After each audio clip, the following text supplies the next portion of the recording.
Otomatis ketika kita mendeklarasikan diri sebagai orang Kristen, kita warga negara kerajaan Allah. Tapi di satu sisi yang lain, kita warga negara Indonesia.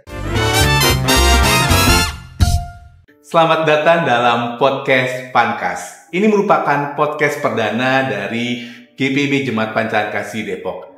Masih dalam bulan Agustus, bulan kemerdekaan, kami hadir dan tentunya pada hari ini kami ingin membawa tema dalam bidang Germasa dengan acara podcast yang bertema Bersatu dalam Merah Putih, Harmoni dalam Keberagaman, Merajut Kebangsaan, Peran Tokoh Agama dan Nasionalis dalam Persatuan.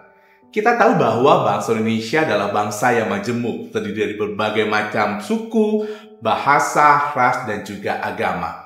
Dan bagaimana perbedaan itu bukan menjadi suatu hal yang memisahkan kita untuk bisa menjadi bersatu, tapi memperkuat diri kita sebagai bangsa Indonesia. Pada hari ini kita sudah kehadiran pembicara yang luar biasa, dan ketiga orang ini akan bersama-sama dengan kita berdialog dalam podcast pada hari ini. Yang pertama saya akan perkenalkan Bapak Pendeta Benyamin Lohana Pesi. Beliau memulai vikariat di GPIB Eklesia Dumai pada tahun 1991 sampai 1993. Lalu beliau menjadi pendeta jemaat di GPIB Eklesia Dumai pada tahun 1993 sampai 1994. Lalu beliau juga menjadi KMJ di GPIB Galilea Cilacap pada tahun 2005 sampai 2009, menjadi KMJ GPIB Penil Balikpapan tahun 2007 sampai 2014, KMJ GPIB Bukit Zaitun Makassar pada tahun 2014 sampai 2018, KMJ GPIB Anugerah Bekasi pada tahun 2018 sampai dengan tahun 2019, lalu menjadi KMJ GPIB Sejahtera tahun 2019 sampai dengan tahun 2024, dan yang terakhir menjadi KMJ di GPIB Jemaat Pancaran Kasih Depok pada tahun 2024 hingga sekarang. Organisasi yang beliau ikuti, yang pertama Ketua 1 Mupel Lampung, Ketua BKSG Cilacap, Ketua 1 Mupel Jateng DIY, Ketua 1 Mupel Kaltim 1, Ketua Mupel Sulawesi Barat, dan Sekretaris Mupel Jakarta Selatan. Selamat datang Pak Pendeta Benyamin Lohana Pesi. Dan selanjutnya saya juga kedatangan narabina atau mungkin juga pembicara Bapak Paul Hasiolan Hutajulu SEAK MM. Beliau memulai karirnya sebagai ketua 2 PHMJ GPIB Pancaran Kasih di tahun 2025 sampai tahun 2027, lalu pengurus pusat GMKI di tahun 2002 sampai 2004, DPP GAMKI 2005 sampai 2008, Ketua DPP KNPI tahun 2015 sampai tahun 2018, Ketua DPP AMPI, Sekjen Barisan Muda Kosgoro 1957 tahun 2017 sampai tahun 2021, Sekretaris Bidang DPP Partai Golkar tahun 2024 sampai tahun 2029, dan saat ini menjabat sebagai Chief Marketing Officer di PT Sinergi Innovate Pratama sampai dengan sekarang. Selamat datang Bapak Paul. Dan yang terakhir pembicara kita, tentunya ini juga luar biasa sekali. Saya ingin mengucapkan selamat datang kepada Bapak Sirajuddin Abdul Wahab SH. Dan beliau ini memulai karirnya sebagai pengurus Ikatan Mahasiswa Muhammadiyah tahun 2003 sampai 2006, Sekretaris Jenderal Dewan Pimpinan Pusat Komite Nasional Pemuda Indonesia tahun 2015 sampai tahun 2018, lalu Wakil Sekjen Bidang Pemuda DPP Partai Golkar tahun 2014 sampai tahun 2019, Ketua Pimpinan Pusat Angkatan Muda Partai Golkar tahun 2014 sampai 2019, Ketua Umum DPP Barisan Muda Kosgoro tahun 2017 sampai tahun 2021, Sekretaris Bidang DPP Partai Golkar tahun 2024 sampai tahun 2029. Selamat datang Bapak. Masih dalam bulan Agustus, bulan kemerdekaan. Tentunya kita akan membicarakan bagaimana kita sebagai masyarakat bisa memberikan toleransi dan juga berbicara soal kebangsaan seperti itu ya. Sehingga pada hari ini podcast kita beri judul adalah Bersatu dalam Merah Putih, Harmoni dalam Keberagaman, Merajut Kebangsaan, Peran Tokoh Agama dan Nasionalis dalam Persatuan. Saya akan memulai pembicaraan podcast kita pada hari ini kepada Pak Pendeta terlebih dahulu. Pak Pendeta, kita berbicara tentang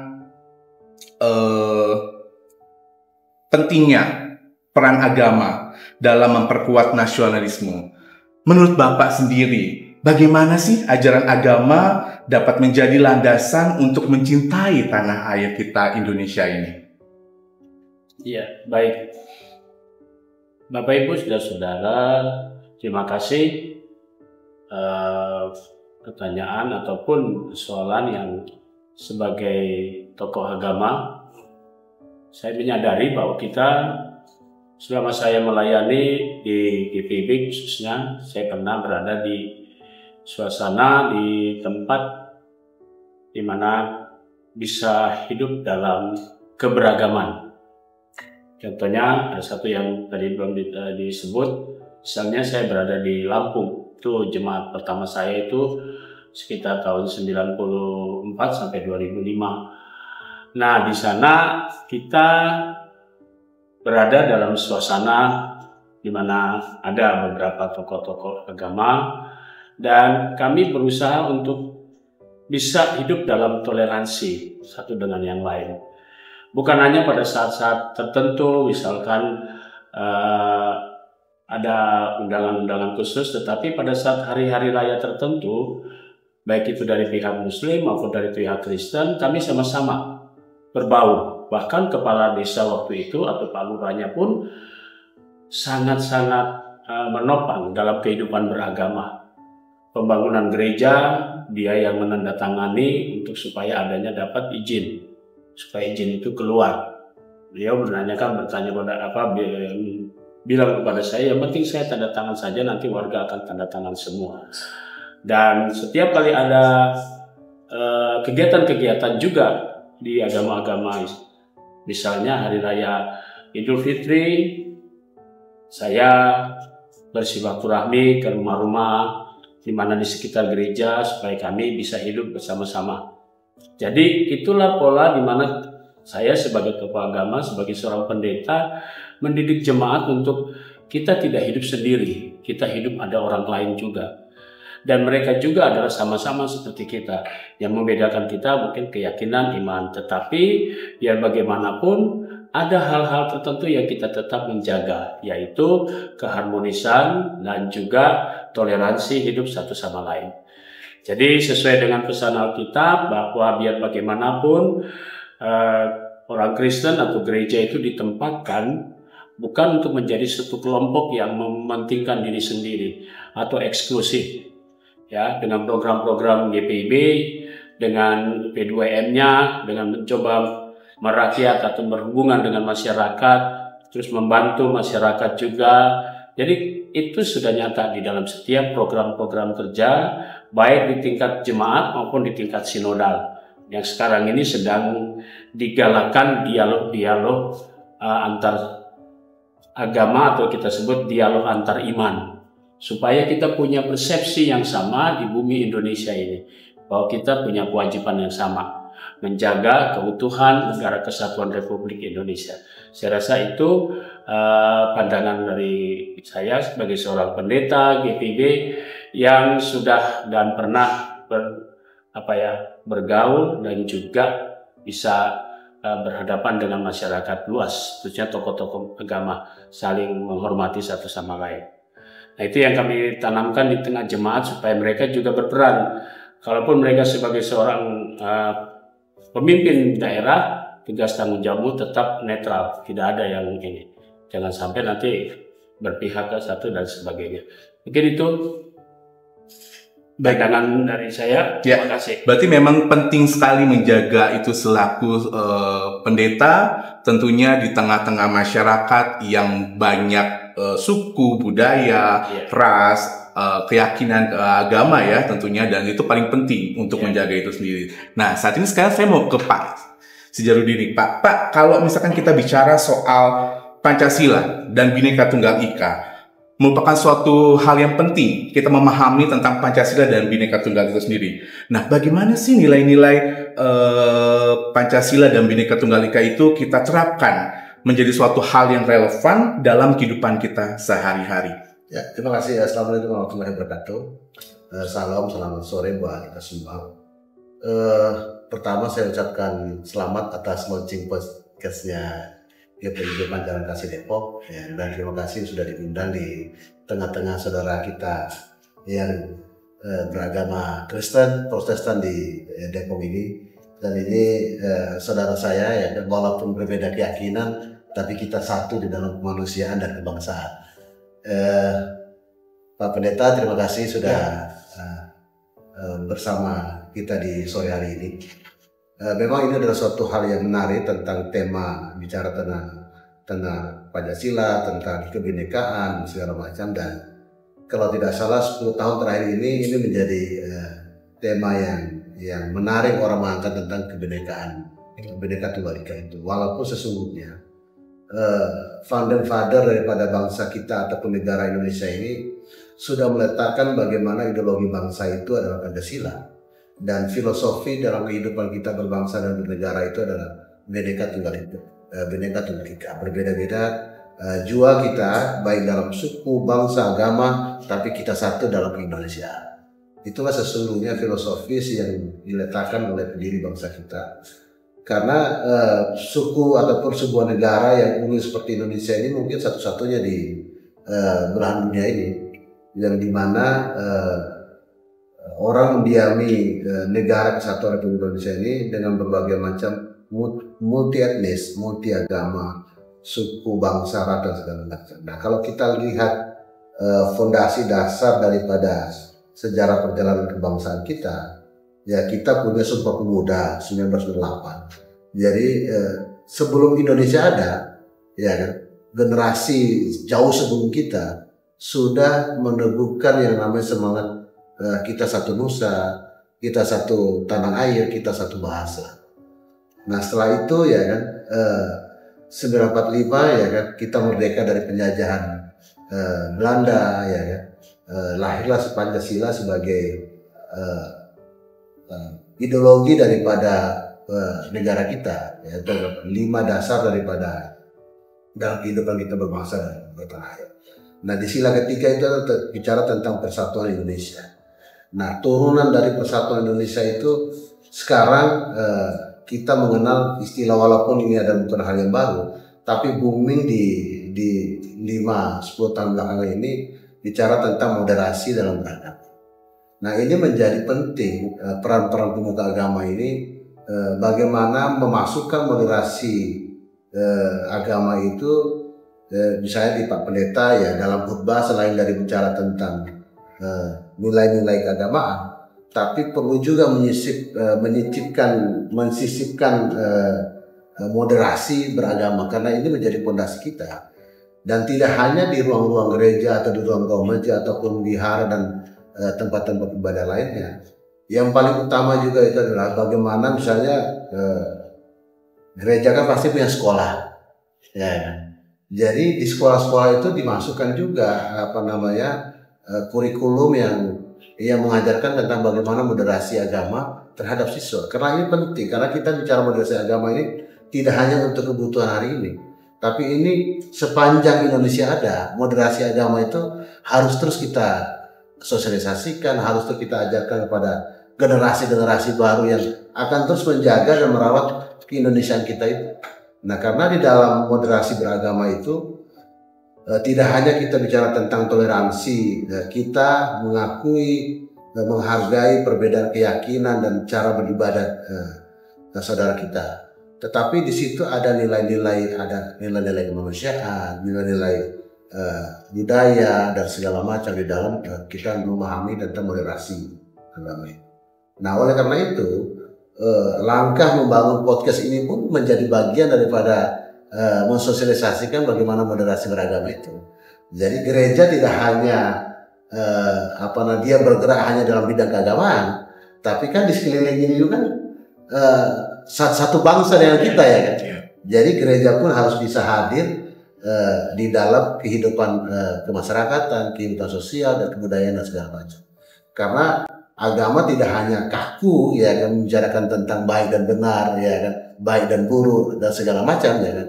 Tapi agama pun harus bisa beradaptasi terhadap lingkungan, bagaimana membangun toleransi, bagaimana membangun kemanusiaan, bagaimana membangun sosial. Jadi sehingga keberadaan kita sebagai anak bangsa, warga bangsa ya kan, dirasakan bahwa kita punya andil yang besar di dalam menjaga persatuan Indonesia bersama. Nah, dan tidak kalah penting bagi kita. Ini saya punya pengalaman, saya panjang bersahabat dengan sahabat saya Paul Hutajulu ini ya. Waktu dia maju pun jadi ketua umum GAMKI, saya memberikan tema besar dia maju sekarang. Bayangkan, saya Islam ya kan, anak Muhammadiyah ya kan. Justru tema maju jadi ketua umum GAMKI saya yang memberikan ide pemikiran. Jadi itu bagi kita kan tidak pernah memilih kita dilahirkan oleh siapa, ya kan?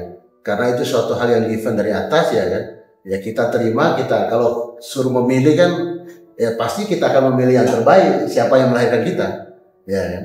Jadi kebetulan saya lahir dari rahim orang tua yang beragama Islam ya kan, tidak ada pilihan bagi saya. Ya, saya melanjut persoalan dalam perjalanan ada orang yang menemukan keyakinan lain, itu kan proses kehidupan setiap individu. Tetapi kita tidak pernah memilih kita dilahirkan siapa dan beragama apa di dalam kita lahir sebagai anak manusia di atas muka bumi. Nah, namun yang paling penting bagi saya sukunya Bima.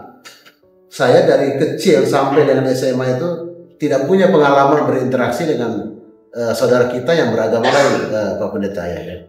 Jadi karena di kampung saya mungkin hampir dikatakan 99% itu ya semua beragama Islam. Jadi saya tidak punya pengalaman tuh di dalam pergaulan sosial dengan saudara-saudara yang beragama lain. Tetapi pendidikanlah yang mengajarkan kita ya, dan bagaimana hidup di dalam perbedaan itu. Nah, itulah kata kunci bagi bangsa kita ini, bagaimana mendorong moderasi itu menjadi salah satu kurikulum yang penting bagi Indonesia yang multikultural, multi agama, ya multi etnis. Nah, karena di dalam moderasi beragama itu tidak hanya bicara tentang perbedaan agama, tapi di situ ada nilai-nilai toleransi kebudayaan, toleransi sosial, dan kemanusiaan. Nah, itulah yang menjadi concern kita sebagai anak bangsa untuk mendorong tentang moderasi beragama. Mungkin itu saja pengantar diskusi. Baik. Terima kasih. Dan memang menjadi suatu hal yang penting atau fundamental sekali kita bicara soal masalah Pancasila, Bhinneka Tunggal Ika. Namun dengan adanya pendidikan mungkin yang sekarang belum memasukkan lagi kurikulum pendidikan kewarganegaraan ya, bagaimana cara kita bertoleransi dengan agama-agama lain. Lalu pasti banyak tantangan-tantangan yang tentunya dihadapi oleh orang-orang di luar sana, dan terutama juga bagi anak-anak muda, bagaimana mereka bisa mengidentifikasi tantangan yang dihadapi dan menjaga persatuan sebagai keberagaman dapat menjadi peluang untuk kemajuan bangsa kita. Jadi keberagaman itu bukan dianggap sebagai suatu hal yang menghalangi kita untuk dapat maju, tapi bagaimana sih kita mengidentifikasi tantangan-tantangan tersebut akhirnya bisa menjadi suatu kekuatan bagi kita, terutama untuk anak muda di luar sana, untuk membuat kemajuan bagi bangsa ini. Ada nggak sih kiat-kiat dari Pak Saifuddin untuk hal ini bagi anak-anak muda? Ya, kalau kita bicara tentang kemajuan, kalau komprehensifnya itu bicara tentang peradaban manusia itu. Jadi peradaban manusia itu yang paling utama yang menjadi kata kunci itu adalah kita mendorong pendidikan yang menjadi kata kunci. Karena tidak akan ada sebuah peradaban dimanapun ya, apalagi bicara tentang Indonesia yang notabene ya kita, walaupun ada koreksi tentang kita dijajah 350 tahun segala macam ini itu ya kan, namun kata kunci dari semua itu adalah bagaimana concern kita, terutama pemerintah lah ya, kita mendorong pemerintah sebagai penyelenggara negara ya kan, untuk mendorong pendidikan ini lebih masif, lebih bermutu dan berkualitas. Nah, sehingga kemajuan bangsa itu tidak bisa dengan pendekatan-pendekatan yang di luar daripada logik, ya. Karena ilmu pengetahuan itu menggunakan logik kan gitu. Ya begitupun tentang pembelajaran kita di dalam hidup dan keberagaman. Ya, jadi pasti menjadi fondasi dasar daripada pengetahuan dan wawasan kita bagaimana perbedaan itu. Ya semuanya itu dari ilmu pengetahuan. Pemahaman ilmu pengetahuan itu menjadi kata kunci bagi kita untuk mendorong kemajuan itu sendiri. Saya beristri orang Jawa, tapi di dalam keluarga istri saya itu ada juga tantenya yang adik dari ibunya beragama Kristen. Jadi saya dari dini, dari kecil ada saya, karena setiap tante ataupun saya punya mertua ya, kalau lagi Natal ya kan, ya saya besoknya saya udah datang ke rumah untuk silaturahim, saya bawa. Jadi karena anak-anak kan banyak hal-hal yang menjadikan generasi muda nih ya. Jadi ya anak-anak pasti bertanya ya, kenapa ya kan mbahnya beda dengan kita ya kan. Kan itu kan kita butuh effort untuk menjelaskan kepada anak-anak ya kan. Ya. Perbedaan itu harus kita ajarkan sejak dini kepada anak-anak. Sehingga mereka tumbuh berkembang menjadi orang-orang yang akan mengisi perjalanan bangsa kita ke depan itu sudah memahami sebuah keberagaman dan moderasi di dalam beragama itu secara holistik. Sehingga kemajuan itu tidak akan mungkin bisa diwujudkan kalau kita masih membicarakan perbedaan. Ya, karena kalau kita mempertajam perbedaan pasti akan ada gesekan. Ya, kalau yang namanya ada gesekan pasti ada tindakan kekerasan, radikalisme dan segala macam itu, ya pertumbuhan tidak akan ada, kemajuan tidak akan ada. Yeah. Karena semua pasti saling terkait. Ya, ya. Jadi kita tidak bisa mendorong kemajuan kalau kita tidak mendapatkan perdamaian, kedamaian, ya kan, harmonisasi dan segala macam. Nah, itulah pentingnya bagi kita semua. Kita masih bersyukur nih, mungkin generasi kita ini kan generasi yang tumbuh dalam politik monolistik ya kan. Jadi era Orde Baru segala macam. Nah, di era yang hari ini sangat terbuka sekali, kalau kita tidak mampu mengajarkan kepada generasi ataupun anak-anak kita terhadap nilai-nilai kemanusiaan, nilai-nilai perbedaan dan segala macam sejak ini, ya kan, karena walaupun sudah mulai ada mata pelajaran tentang moderasi beragama itu, tapi itu kan belum menjadi sebuah ketetapan resmi dari pemerintah menjadi sebuah kurikulum. Tapi artinya bahwa tidak ada salahnya misalnya seperti gereja-gereja kita pasti punya sekolah ya didoronglah disusun silabusnya bagaimana pembelajaran tentang moderasi beragama, sehingga kita sudah mulai mengajarkan pada anak-anak kita sejak ini bagaimana kita hidup dengan semangat keindonesiaan, dengan persatuan Indonesia dan keberagaman yang ada. Ya, menarik. Kita ke Pak Paul Hutajulu. Pak Paul, kita tahu background Pak Paul sekarang itu menjabat sebagai ketua 2 berhubungan sama gerakan masyarakat dan juga agama. Lalu kira-kira menurut Pak Paul sendiri contoh-contoh nyata kegiatan apa yang bisa melibatkan berbagai elemen masyarakat untuk mencapai suatu tujuan bersama, yaitu adalah keberagaman menjadi suatu kesatuan berbangsa dan bertanah air satu di Indonesia Raya ini. Ya, terima kasih Pak Gideon.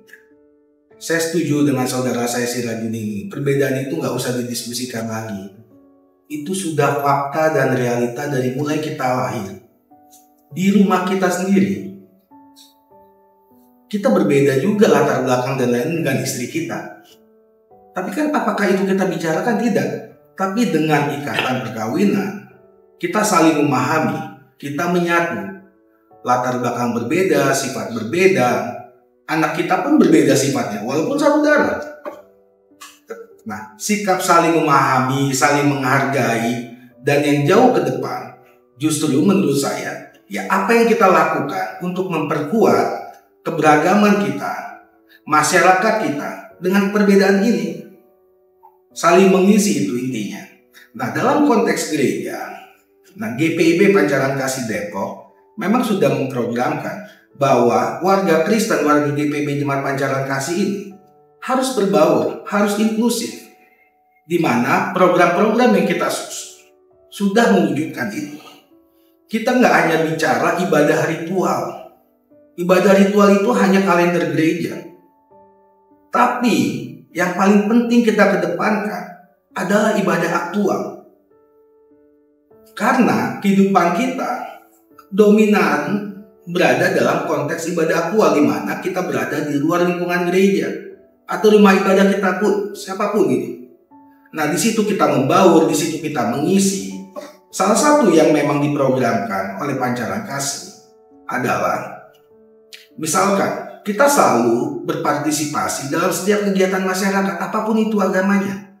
Bahkan dalam ritual-ritual rekan-rekan kita yang beragama Muslim, kita sholat, kita memberikan bantuan, apresiasi dalam ibadah Idul Fitri. Bahkan dalam hari raya Idul Adha pun kita ikut membantu dalam memberikan kurban. Hal itu mau menyatakan bahwa ya kita terbuka, kita saling mendukung dan saling menghargai. Karena apa?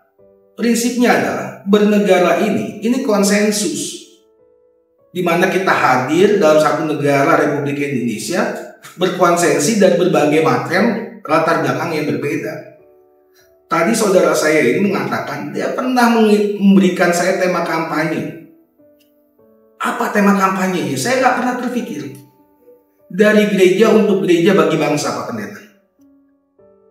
Karena beliau tahu latar belakang saya, mulai saya kecil saya aktif di gereja, beraktivitas mahasiswa dalam gerakan mahasiswa di kekristenan.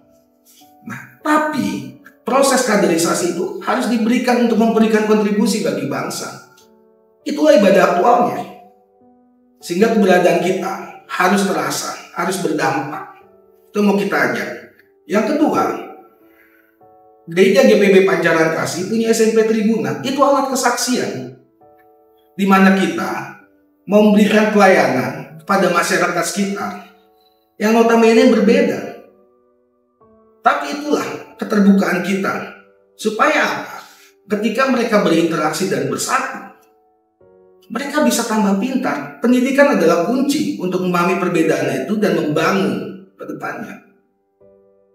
Sekitar 3 tahun lalu, para jemaat GPB Pancaran Kasih Depok tentu mengetahui bahwa SMP Triguna itu sudah berdiri musola. Orang pertama yang saya berdiskusi di luar jemaat Pancaran Kasih ini adalah saudara saya ini. GPIB punya kebutuhan untuk melayani murid-murid yang muslim beribadah.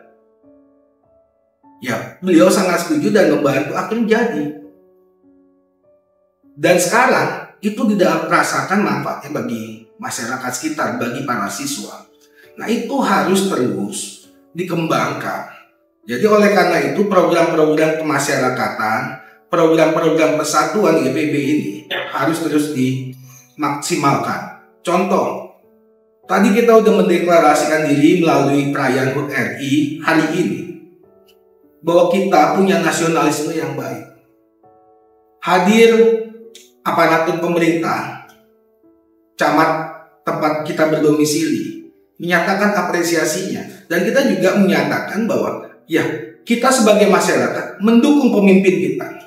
Tetapi ini yang paling penting, bahwa ya, lakukan yang terbaik bagi seluruh masyarakat tanpa perbedaan. Dan kita sangat mengapresiasi mereka datang untuk menghadiri acara kita. Poin penting, saya pernah diajarkan oleh para senior saya pada saat saya aktif di dunia kemahasiswaan, bahwa orang Kristen itu punya 2 kewarganegaraan. Otomatis ketika kita mendeklarasikan diri sebagai orang Kristen, kita warga negara kerajaan Allah. Tapi di satu sisi yang lain, kita warga negara Indonesia. Jadi antara warga negara kerajaan Allah dan warga negara Indonesia, itu harus kita lakukan, itu beriringan, gak bisa dipisah-pisahkan. Sehingga persoalan agama, perbedaan agama dan lain, gak menjadi perbincangan lagi. Tapi dari perbedaan itu kita berdiskusi, apa yang kita bisa lakukan bersama, apa yang kita bisa lakukan dari masing-masing kelompok untuk memajukan bangsa ini. itu jauh lebih menarik bagi kita. Oleh karena itu, dalam khotbah-khotbah Pak Pendeta juga sering sampaikan, ketika kita diutus keluar, utus itu nggak pernah ke dalam ya Pak Pendeta ya, tapi itu diutus keluar. Lakukanlah ibadah aktualmu di mana kita berada. Itu menjadi poin penting yang harus dicamkan dan dipraktekkan oleh jemaat GPIB Pancaran Kasih khususnya. Sehingga aksi-aksi, kontribusi nyata, karya-karya jemaat harus dirasakan oleh jemaat, oleh warga sekitarnya. Bukan hanya bagi gereja, tapi warga sekitar. Kira-kira itu Pak Gideon yang bisa saya sampaikan. Menarik sekali ketika kita bicara soal kita nggak perlu lagi mementingkan perbedaan-perbedaan ya. Kita nggak usah bicara lagi soal perbedaan-perbedaan, karena ketika kita bicara perbedaan ya pasti itu akan ada, dan bahkan sejak kita lahir perbedaan itu pun ada. Dan hadirnya program-program yang sudah dibuat di GPIB Jemaat Pancaran Kasih Depok tentunya itu bisa berdampak juga buat orang-orang di luar, bukan hanya bagi jemaat. Kembali lagi ke Pak Pendeta Ben. Pak Ben, kalau misalkan kita melihat bahwa memang kita memiliki program-program yang tentunya bukan hanya berdampak bagi kita jemaat di GPIB Jemaat Pancaran Kasih Depok, tapi kita juga mau memberikan pemahaman atau pemandangan kepada orang-orang di luar GPIB bahwa kehadiran kita memang bukan hanya untuk orang-orang yang berjemaat di GPIB Jemaat Pancaran Kasih Depok, tapi kita juga bisa berdampak bagi orang-orang di luar sana. Dan ketika kita memahami hal itu, gimana caranya Pak Ben sebagai pendeta KMJ di GPIB Jemaat Pancaran Kasih Depok mau meruntuhkan lah ya kira-kira paradigma yang itu program hanya program gereja, tidak berdampak bagi masyarakat di sekitarnya. Silakan Pak Pendeta. Iya, terima kasih Pak Gideon. Jadi memang kalau kita perhatikan inti dari penyusunan program itu, kita membuat programnya untuk apa dulu. Kadang-kadang orang lebih banyak melihat kita dulu lebih banyak, pentingin dulu, nanti baru orang lain sisanya. Nah ini kan kita harus lihat bahwa ada per bidang-bidang. Nah ketika kita bicara bidang perpres misalnya, berbicara bidang germasa, itu kan aktual yang tadi dibilang Pak Paul tadi. Jadi hal-hal seperti ini kita coba lihat bahwa bidang-bidang ini jangan melulu urusannya yang istilah kalau kita mau buat program-program itu copy paste saja, selesai, seperti begitu. Jadi tidak ada sesuatu yang kemudian mau memperkenalkan kita ini harus bisa kenal orang lain di luar supaya kita juga bisa memperlihatkan bahwa kita ini sama loh. Lalu kemudian kita sama-sama bikin program yang justru membawa kesejahteraan bukan hanya kita saja tapi orang lain. Nah saya tertarik waktu pertama kali masuk di Pancaran Kasih ini, ada satu program yang dimana anak-anak itu sudah mencoba mengenal itu dari tingkat teruna ya. Kemarin satu program, walaupun tantangan kita sebenarnya masih di dalam juga. Ada yang masih berpikirannya gini, wah nggak mungkin itu. Tetapi kita harus berani untuk terobos bahwa anak-anak ini suatu saat ini mereka yang akan maju di depan. Nah karena itu bagaimana mereka tidak hanya melihat diri mereka, bahwa mereka juga harus kenal. Jadi loh, diajaklah kemarin itu beberapa waktu yang lalu, tahun lalu dibawalah ke Istiqlal untuk bisa berdialog di sana. Nah itulah program-program yang memang konkret sekali gitu. Nah sama seperti saudara saya juga ini, intinya cuma satu memang untuk memajukan ataupun merubah paradigma berpikir adalah bagaimana pendidikan itu dimulai supaya kita tidak hanya itu saja. Saya tahu bahwa zaman-zaman lalu kita seringkali ada yang namanya pendidikan moral Pancasila.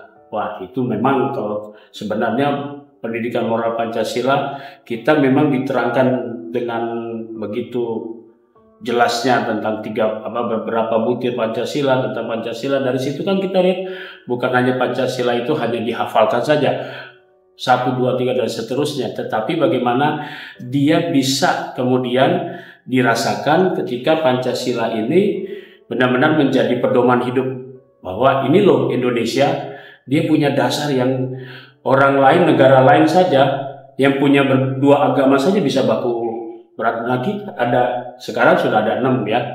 Ada Konghucu semua masuk.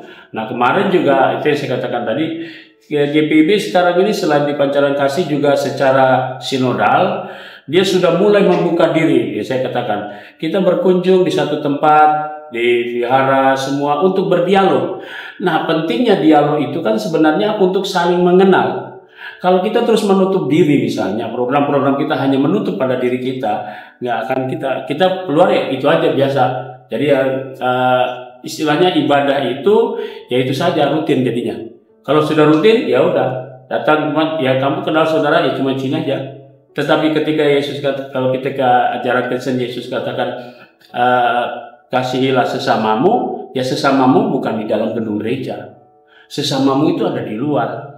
Mereka yang seterusnya yang kita bantu. Nah, kegiatan-kegiatan menopang itu pancaran kasih juga dengan bingkisan kasih ataupun bantuan-bantuan seperti sembako dan sebagainya. Nah, itu di beberapa jemaat yang pernah saya layani juga. Waktu di Makassar pun juga demikian. Bentor-bentor itu misalnya yang selalu mendampingi ketika datang, dia pasti dapat karena jemaat pasti keluarkan. Nah, itu juga dikasih semacam bingkisan-bingkisan atau sembako, atau juga pada saat puasa misalnya. Nah, bulan puasa itu kita ada yang namanya aksi memberi apa itu? Tajil. Nah, itu kita beri di jalan-jalan, kita beri dikasih ada supir angkot dan semuanya. Di sini pun juga pernah kita lakukan aja, dan itu kan membuktikan bahwa kita menghormati saudara-saudara kita yang pada jam nanti dia akan berbuka puasa. Itu satu. Dan di Sejahtera kemarin juga ada yang namanya Kampung Kerukunan. Ya, waktu itu saya ikut hadir karena bikin penandatanganannya itu pas di gereja GPB Sejahtera. Itu tanda tangan disebut Kampung Kerukunan. Jadi di situ kita saling menghormati karena jarak kita gereja dengan masjid itu hanya 50 meter, dekat sekali. Nah, itu tadi seperti kita di Triguna. Nah, Triguna juga punya kekhasan sendiri tadi dikatakan. Pernah satu kali kepala sekolahnya pakai jilbab, itu yang pernah. Dan semua siswanya juga tidak harus ini. Dan dengan adanya musola tadi, dan artinya kan seperti bahwa pendidikan itu bukan hanya untuk mencerdaskan, tapi pendidikan juga untuk merubah paradigma berpikir bahwa memang ini negara ini sangat besar, sangat kaya dengan segalanya. Nah, itu program-program yang seperti itu sudah harus mulai, dan sekarang ini kita lihat bahwa program-program kerja kita sudah mulai. Di dua hal yang menjadi penting sekali tadi saya katakan, ada pelayanan dan kesaksian. Jadi pelayanan kesaksian ini bukan, dulu kan moto kita kan bagaimana caranya dalam tanda petik ya ini seringkali terjadi pergesekan ya. Bagaimana nih kristenisasi dan seterusnya, enggak, sekarang udah enggak. Kita memang membantu, itu tujuan kita. Bagaimana menyelamatkan orang-orang yang di situ untuk ditopang. Kita tidak melihat dia bajunya warna apa, saya ini enggak. Tapi kita sama baju kita merah putih. Ayo kita bantu dengan segala kegiatan-kegiatan yang sekarang sudah memulai, artinya sudah mulai terbuka. Nah, ini kan sangat penting sekali supaya kita juga mendukung pemerintah yang dengan mencerdaskan anak-anak kita, karena 2045 itu saatnya mereka. Nah ya, tetap kita harus akui tantangan kita memang tidak semudah itu ya, karena kita harus merubah paradigma. Tapi saya percaya dengan podcast ini, dialog ini, dan beberapa program-program kerja, pasti kita siap untuk membuat bahwa gereja itu hadir bukan untuk dirinya, tapi untuk orang lain juga, sebagaimana Kristus hadir untuk membantu mengasihi sesama. Mungkin itu. Iya. Balik ke Pak Sirajudin. Anak muda itu berarti kan pilar sebetulnya ya bangsa Indonesia ini kan. Lalu kira-kira bagaimana sih anak-anak atau generasi muda tersebut bisa menjaga persatuan bangsa dengan adanya kemajemukan, dengan adanya berbagai macam suku, adat, ras juga di negara kita itu. Kira-kira bagaimana pendapat Pak Sirajudin atau pesan Pak Sirajudin kepada anak-anak muda di luar sana untuk bisa menjadi garda terdepan dalam menjaga persatuan bangsa di Indonesia ini? Ya, jadi ada perbedaan generasi ya, sehingga orang mengkategorikan generasi ada Y, Z, segala macam itu. Nah, kalau kita bicara tentang bagaimana peran generasi ke depan yang akan mengisi pembangunan bangsa ini, yang paling pasti itu adalah akses mereka untuk mendapatkan pengetahuan, yaitu pendidikan tadi ya, itu harus jauh lebih terbuka. Jadi sehingga kesempatan itu tidak hanya lagi ada kelas di dalam mendapatkan jenjang pendidikan ini. Nah, karena tidak ada sebuah perubahan apapun dari kemajuan bangsa kalau tidak didorong dan mendukung. Karena itulah yang menjadi fondasi. Itu yang kedua. Nah, terus yang kedua, setelah akses pendidikan didapatkan dengan berbagai macam fasilitas yang didorong oleh pemerintah, yang kedua itu adalah bagaimana mereka bisa melanjutkan pengetahuan mereka itu dengan lapangan pekerjaan. Ya. Entah itu formal maupun informal. Karena kita sekarang tidak bisa lagi nih paradigma lama kita melihat jenis pekerjaan itu. Karena sekarang anak-anak muda sekarang tidur di rumah dia bisa bekerja. Jadi tidak lagi sekarang paradigma orang pekerja itu bangun pagi jam 6 keluar rumah, nyampe di kantor, sore pulang. Nggak bisa begitu lagi kita melihat paradigma tentang dunia kerja. Nah itu yang kedua. Dan yang ketiga adalah di dalam menopang kemajuan bangsa kita adalah ya tadi itu, bagaimana anak-anak yang tumbuh dari kecil sampai mereka dewasa, moderasi mereka di dalam perbedaan itu penting untuk kita isi. Ya, karena itulah menjadi fondasi utama kita dalam kehidupan Indonesia kita yang dengan keberagaman yang ada. Nah, 3 pilar utama ini, karena kalau kita melihat secara dasar hukum kita ya kan, Undang-Undang Dasar di pasal 29 itu kan sudah menjamin tuh ya kan. Sebenarnya tadi Pak Pendeta sempat singgung ya, kita tidak boleh mempengaruhi orang yang sudah beragama. Terus yang kedua, negara menjamin orang yang sudah beragama bisa menjalankan keyakinannya di mana saja ya kan, terfasilitasi dan tidak diganggu ya kan. Itu sudah negara itu yang menjaminnya.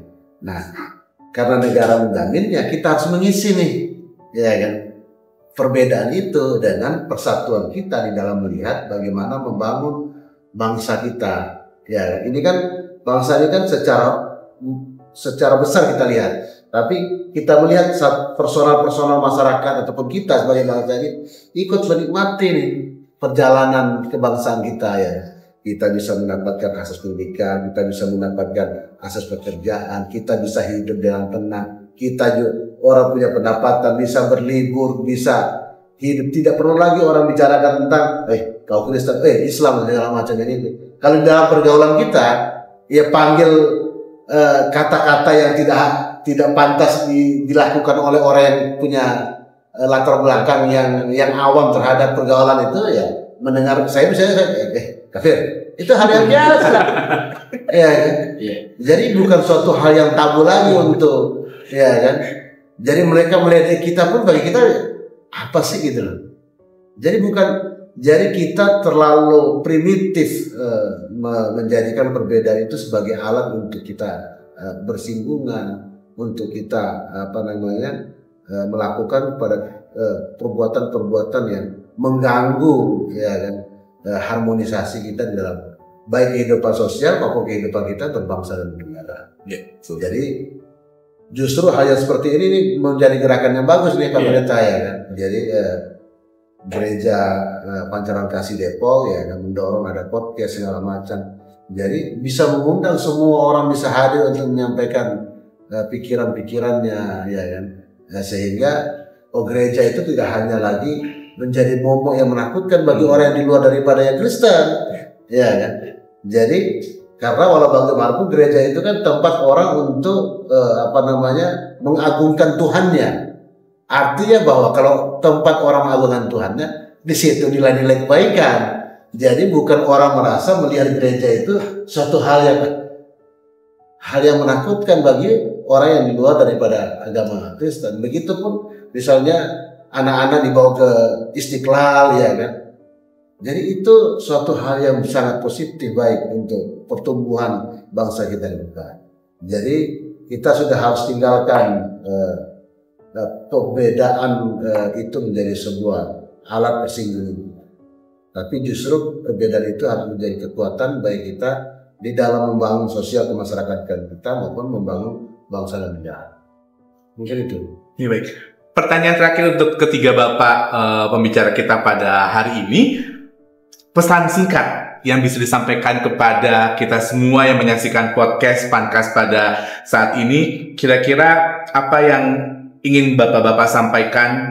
Bagaimana terus kita bisa memperkuat rasa persatuan dan kesatuan kita di Indonesia. Mulai dari Pak Paul, silakan Pak Paul. Pesan singkat apa yang bisa disampaikan? Oke, pertama, saya mau katakan gini.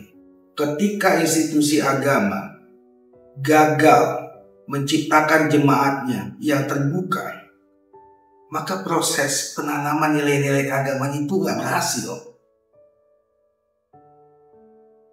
Justru ketika kita hadir sebagai warga negara yang bertanggung jawab, bertoleransi, itu menandakan kita sukses menanamkan nilai-nilai keagamaan. Apa sih prinsip nilai-nilai keagamaan? Cinta kasih. Oleh karena itu, saya mengajak kita semua, terutama GPB Jemaat Pancaran Kasih, lakukan dalam program-program yang sudah harus menyentuh yang di luar dari gereja. Podcast ini sebagai langkah awal dan langkah nyata. Nanti kita gerakan bagaimana pelayanan kategorial anak, taruna, pemuda, terus wanita, kaum bapak untuk terbuka. Bahkan kaum lanjut usia pun kita harus buka ruang itu. Sehingga kehidupan kita di masyarakat juga akan semakin berdampak. Yang kedua, kita harus ambil peran-peran penting di dalam kemasyarakatan. Mulai dari hal sederhana dan lingkungan kita di mana kita berada. Sebagai contoh, saya selalu menjadi petugas keamanan ketika di wilayah kompleks saya melakukan ibadah sholat Id, baik itu Idul Fitri maupun Idul Adha. Di situ saya mengatakan bahwa ya saya juga bagian dari masyarakat. Teman-teman yang sedang beribadah itu juga bagian dari saudara kita. Apalagi tuntutan aktivitas kita semakin membuat kita nggak punya kehidupan sosial di lingkungan masyarakat. Pergi pagi, dulu waktu kita pemuda pulang pagi, ya kan? Tapi karena kita udah nggak muda lagi, ya kan? Pulang pun udah malam, nggak pagi lagi kan gitu kira-kira. Nah, jangan-jangan kita nggak mengenal siapa tetangga kita. Saudara kita terdekat adalah tetangga kita. Yang kedua, ambil peran-peran sosial yang lain. Jadi rekan-rekan pemuda khususnya, jangan pernah berhenti dan cukup merasa puas ketika dia hadir sebagai aktivis gereja. Nggak cukup di situ. Karena ketika dia sudah tampil di luar, disitulah dia sebetulnya diuji secara faktual. Gereja dalam melaksanakan program-programnya harus menyiapkan materi-materi kaderisasi untuk kader-kader gereja itu bisa tampil menjadi kader masyarakat dan kader bangsa. Kira-kira itu Pak Gideon. Iya baik. Pak Sirajudin, silakan pesan singkatnya. Ya, pesan singkatnya yang pasti yang pertama adalah apresiasi, semoga podcast ini jalan terus karena modalnya cuma dua. Yang pertama kontinuitas, yang kedua adalah konsistensi. Iya. Nah, ini tidak mudah ini. Jadi kontinuitas itu ya kan artinya kan butuh terobosan, ada inovasi dan segala macam. Dan konsistensi ini yang paling utama nih untuk menjaga kontinuitas itu.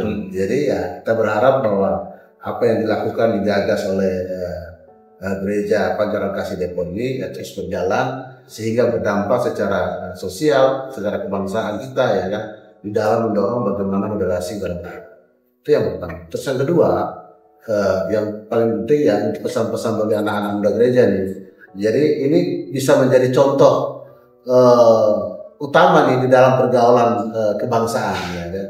Jadi berangkat daripada aktivis gereja, meningkat dari mahasiswa GMKI ya sampai di tingkat kemudian sampai menjadi istilahnya menjadi deretan anak muda Kristen ya walaupun tidak muda lagi ya kan yang memiliki peran kebangsaan yang dalam konteks pergaulan nasional kita ya kan cukup punya peran penting di dalam membangun kepemudaan. Karena kalau ini mantan, jadi waktu saya jadi ketua umum Pak Pendeta, beliau ini sekjen saya nih. Wow. Nah, jadi saya jadi ketua umum Barisan Pemuda Kosgoro, beliau jadi sekjen saya. Jadi kita membersamai dalam proses kepemudaan kita di KMT. Saya sempat jadi sekjen di BPKMT, beliau salah satu ketua bidang di BPKMT. Kita sama-sama di Golkar ya. Nah, artinya bahwa bagi anak-anak muda yang ada di Gereja Panjang Bekasi ini, jadi Bung Paul ini bisa menjadi contoh dalam proses pergerakan di dalam membangun ke Indonesia. Jadi artinya bahwa kita tidak pernah lagi terlalu cemen sekali kalau urusan agama itu menjadi suatu hal yang dibawa-bawa di dalam kehidupan kita berbangsa dan bernegara. Keyakinan itu kan suatu hal yang transendental bagi individu kita. Jadi bahwa kita jangan alergi melihat gereja, melihat wihara, melihat rumah ibadah apapun ya kan. Karena itu tempat orang memuja Tuhannya. Ya. Jadi artinya bahwa di situ adalah nilai-nilai kebaikan itu ditanamkan. Nah, itu menjadi modal dasar kita di dalam membangun bangsa. Dan yang terakhir, yang ketiga adalah gereja itu ya tadi seperti hanya mempertegas saja seperti Pak Pendeta bilang, tidak hanya dia bicara tentang sesuatu hal yang bernilai keagamaan di rumah Tuhan ini gitu ya, tapi harus dirasakan di luar sana. Ya, dan karena itu sesungguhnya bahwa kalau dalam Islam itu kan konsep kita ada hablum minan nas, ada hablum minallah. Jadi kita urusan transendental kita dengan Tuhan itu adalah hablum minallahnya ya hablum minan nasnya harus kita seimbangkan di dalam pergaulan kita. Karena dia tidak mengajarkan tentang hablum minan nasnya itu sesama Islam, tapi sesama umat manusia. Gimana cara kita mengidentifikasi ini Kristen, ini Hindu, ini beda? Nggak ada. Ya, kulit kita sama Pak Pendeta, rambut kita sama. Ya, apa yang harus menjadi problem dari kita berinteraksi secara sosial maupun dalam kita membangun bangsa ini. Oleh karena itu ya kan, kita berharap dengan semangat ada podcast ini, semangat persatuan kita di dalam membangun kebersamaan kita di tengah-tengah masyarakat dan membangun bangsa akan semakin baik dan semakin maju ke depan. Mungkin itu saja. Terima kasih. Terakhir Pak Pendeta pesannya. Terima kasih. Jadi saya mencoba menafsirkan satu hal, bahwa bendera kita itu merah dan putih. Merah itu berarti kita harus lihat bahwa kita berangkat dari satu kandungan Ibu Pertiwi. Dan Ibu Pertiwi itu punya banyak anak. Ada di Sumatera, ada di Kalimantan, sampai dari Sabang sampai Merauke. Dan merah itu juga menunjukkan pengorbanan. Ya, bahwa kita punya misi yang sama pada waktu itu Indonesia merdeka. Ketika Indonesia sudah merdeka dengan pengorbanan darah, semua anak bangsa, para founding fathers sudah menunjukkan bagaimana negara yang begitu luas dari Sabang sampai Merauke di bawah satu ibu kandung Ibu Pertiwi kita. Nah itulah merah itu berarti kita punya semangat yang sama. Nah putih itu menunjukkan bahwa kita sila pertama yaitu ketuhanan yang Maha Esa. Masing-masing punya menjaga kesucian setiap agama, jangan sampai tersinggung. Ini yang harus dijaga. Karena dengan demikian, kalau kita mau simpulkan itu, dia selalu bergandengan tangan. Dia tidak pernah terpisahkan, merah sendiri, putih sendiri, tapi dia harus bersatu. Itu saya mencoba menafsirkan dalam rangka 17 Agustus atau perayaan ke-80 Negara Kesatuan Republik Indonesia. Nah yang kedua, tantangan yang kita tidak bisa hindari juga, di satu sisi dengan kemajuan teknologi kayak podcast ini salah satu untuk tadi, harus kita dialog terus. Mungkin tahun depan kita punya program, kita panggil dua agama, ini baru satu kan, maksudnya ada nanti dari Konghucu, ada dari ini, supaya ini loh Indonesia, nah itu kan. Nah, tapi di sisi lain, kadang kemajuan teknologi ini sering disalahgunakan, berita hoax yang sekarang. Nah ini kita khususnya anak-anak muda yang, kan mereka yang lebih cekatan ya, mereka yang lebih paling paham, cepat paham untuk menggunakan alat-alat. Nah itu yang harus kita bawa. Ada juga masalah, ada juga tantangan. Hindarilah berita hoax yang kemudian bisa memecah belah bangsa. Karena kalau itu diteruskan itu tadi, mari kita gunakan anugerah Tuhan bahwa kita sudah melihat kemajuan bangsa ini sudah mulai pelan-pelan, walaupun kita juga harus akui tidak semudah. Karena menuju 100 tahun itu harus melewati liku-liku yang tidak gampang. Kalau kita sudah bersatu, tidak akan mudah orang yang menggoyangkan kita. Saya pakai ilmu sapu lidi aja. Nah, sapu lidi itu kan terdiri tidak hanya semua ukurannya sama. Pasti di tengah-tengahnya itu ada yang pendek. Kalau yang pendek itu dicabut, maka ada terjadi pelonggaran. Artinya bahwa dengan ilmu sapu lidi tadi, kita bisa mengatasi masalah ini bersama-sama. Karena disitulah sapu lidi bisa membersihkan halaman sebesar apapun, karena dia bisa diikat dalam satu. Kita sudah diikat dengan Pancasila, dengan Sumpah Pemuda. Itulah ikatan yang membuat kita, ini loh Indonesia, kamu dan saya, kita punya baju sama, merah putih. Demikian. Ya, baik. Terima kasih untuk kehadiran Bapak-Bapak sekalian, Pak Pendeta Beni, Pak Sirajudin, juga Pak Paul. Semoga pembicaraan kita pada hari ini bisa menjadi suatu awal kita bagaimana kita bisa melihat bahwa keberagaman agama, suku, ras itu tidak menjadi suatu hal yang menghalangi kita untuk menjaga persatuan dan juga kesatuan di negara Republik Indonesia. Terima kasih sekali lagi untuk kehadirannya, dan ini adalah akhir dari podcast perdana kita pada hari ini, dan semoga apa yang kita bicarakan pada hari ini bisa menjadi suatu inspirasi buat kita semuanya, terutama untuk Jemaat GBB Jemaat Pancar Kasih Depok, untuk terus bisa berkarya, untuk terus bisa maju dan bisa berdampak bukan hanya bagi kita Jemaat GBB Jemaat Pancar Kasih Depok, tapi juga bagi orang di luar sana. Terima kasih untuk kesediaannya menyaksikan pembicaraan kami pada hari ini, dan kita bertemu lagi di podcast selanjutnya.